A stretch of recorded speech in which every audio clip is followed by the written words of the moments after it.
Assalamualaikum warahmatullahi wabarakatuh.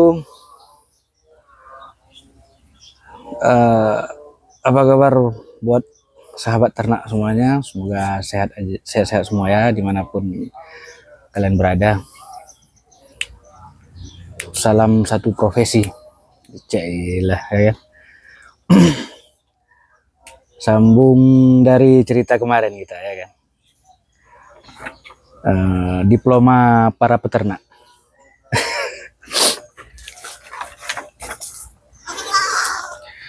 Ya, seperti yang seperti saya katakan kemarin, Lur.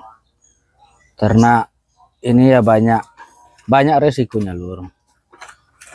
Ya kan? Nah, ini contohnya nih. Yang lagi lompat-lompat ini, Lur. Yang pertama kita harus jaga kebersihan kandangnya, Lur. Dan habis itu kita harus paham ini. Misal nih, ya contoh kayak saya bilang kemarin, sakit dari mata. Gitu kan. Kalau bisa jangan ibaratnya gini lah, Lur. Ketika kita lihat, bisa kita bilang itu kategori sakit mata kalau pada peternakan kambing yang udah saya alami ya, Lur. Itu biasanya sih diawali dengan ya keluar air mata yang berlebihan, Lur. Misal nih sore ini kita masukin ke kandang, kemudian masih sehat-sehat aja nih sore ini, tiba-tiba besok pagi ketika kita mau kasih umpan ataupun mau kita lepas, nah itu banyak keluar air matanya, Lur. Nah itu jangan dibiarin lah, Lur. Kalau bisa itu lebih cepat penanganannya, lebih bagus. Karena kalau sakit mata nih, Lur, pada peternakan kambing kalau yang sudah saya alamin, kalau kita biarkan itu bisa mengakibatkan kebutaan sementara, Lur. Ya walaupun sementara namanya, Lur, kita nggak bisa melihat apapun ya kan, otomatis kan ya ribet lah, Lur. Kita harus ngatur umpan dia gitu, harus sesuai, ibarat sesuai arti kata, karena kan kita kan namanya binatang ya, Lur ya, dia kan nggak bisa ngomong, jadi kan kita nggak tahu nih dia lapar apa enggak ya kan, dia teriak terus, jadi kita mau istirahat pun jadi nggak nyaman, Lur, nggak tenang karena teringat dia terus kan. Ya, jadi lebih baik penanganannya di awal daripada di akhir, Lur. Jadi kalau misalkan kita lebih awal tahu, awal kita menanganinya, eh, lebih cepat sembuh, Lur. Kalaupun dia dibutakan, cuman nggak sampai di telur hitam mata hitam ini diputihin kayak kapas, Lur. Dia putihnya secara menyeluruh, cuman biasanya sih kalau lebih cepat kita tanganinnya sekitaran 4 atau 5 hari udah kembali normal, Lur. Itu. Habis itu kalau saya pribadi sih, Lur ya, kalau udah terkena penyakit mata seperti itu, biasanya sih saya nggak pernah suntik, nggak pernah kasih obat yang khusus. Biasanya sih saya kasih buah ini aja sih, Lur. Nah ini dia nih. Ini kita petik aja, Lur, satu ya. Contoh buah belimbing, Lur. Diperas airnya, dibeli aja suntikan ukuran 3 mili yang kecil, nanti diambil airnya, nah jarumnya dibuang aja.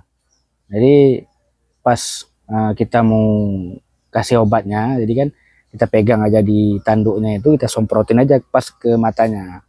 Itu sehari 2 kali aja cukup, Lur. Pagi sekitaran jam 10 atau jam 9, habis itu sore ketika kita mau tutup kandang lah, Lur. Untuk lebih cepat penyembuhannya. Karena kalau disuntik, pengalaman saya pribadi sih, Lur, kalau perbandingannya sih, kalau saya pribadi lebih cepat menggunakan belimbing ini ya, Lur, daripada disuntik. Itu pengalaman pribadi, Lur. Nah, besok pun dia lebih, ketika sembuh, bisa dikatakan matanya ini lebih kelihatan lebih jernih, Lur, lebih bersih. Habis itu pun dia pun lebih lincah lah ibaratnya lur. Mata pun bersih, nggak pas pagi pun nggak bertaik-taik, mata lebih bersih lur kalau kita pakai ini. Beda kalau disuntik. Karena sempat juga dulu suntik nggak, beda penyembuhannya lur. Lebih cepat. Kalau saya pribadi lur ya, yang udah saya alami lebih cepat menggunakan belimbing ini. Airnya aja gitu. Jangan diucek lur ya, jangan digosok-gosok di mata. Tambah bengkak nantinya, bukan tambah sembuh. Nah, jadi lebih baik diperas, ambil suntikan, disuntikin, gitu lur. Ya itu pengalaman saya lur ya dari segi pengobatan mata kambing lur. Nah sekian dulu lur ya. Besok kita lanjutin lagi untuk pengetahuan yang lainnya. Ini buat ribut nih soalnya lur. Ini kembar 3 lur. Ini satu induk kembar 3. Nah lur, ini duanya. Nah, ini satu induk lur. Ya kalau rezeki ya alhamdulillah lur ya kayak gini. Ini rezeki semua lur nih. Ini laki 3-3-nya nih. Pejantan 3-3 nih lur. Ini masih umur 2 minggu lur. Ya. Gila lur ya. Sekian dulu lur. Assalamualaikum warahmatullahi wabarakatuh.